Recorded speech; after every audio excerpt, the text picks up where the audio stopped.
Hi guys, it's Akila's Vlogs. So for today's video, mag-harvest tataan nila. So 26 days pa lang ni sila pero naanay mo timbang nila og 1.5 and 1.4 kilogram. So naamay ni order na to og 5 kilogram. So sugda na tong harvest. So dira matatag kadlawon para ma-deliver na tog sayo sa buntag. So mano-mano ra ni ilang pag-ihaw ni master no. Manumanog tuslos ini tubig arang inita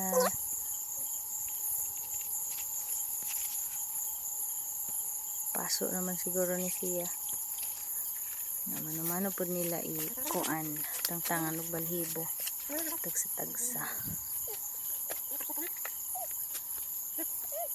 So good morning, mata naman din nga itong princess no, tawang siya suga kay ngit-ngit pa man ko no, di pa maklarong balhibong gagmay kan kaya di final ni master hinlo na tangtang nas mga tiil o mga laman loob kay ato ng lubuhon.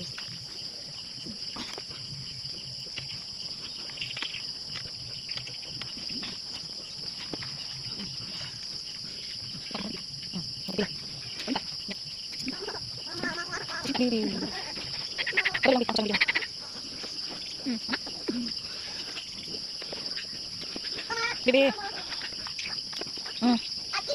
Deki.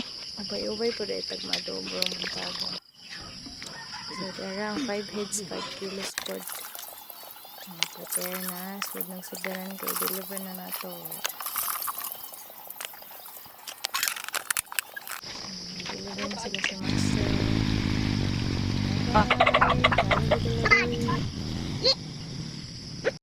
So ang uban guys gipalit ra ni siya og live weight. So nahurot jud ni sila. Okay, thanks for watching. Please like and subscribe Akila's Vlogs.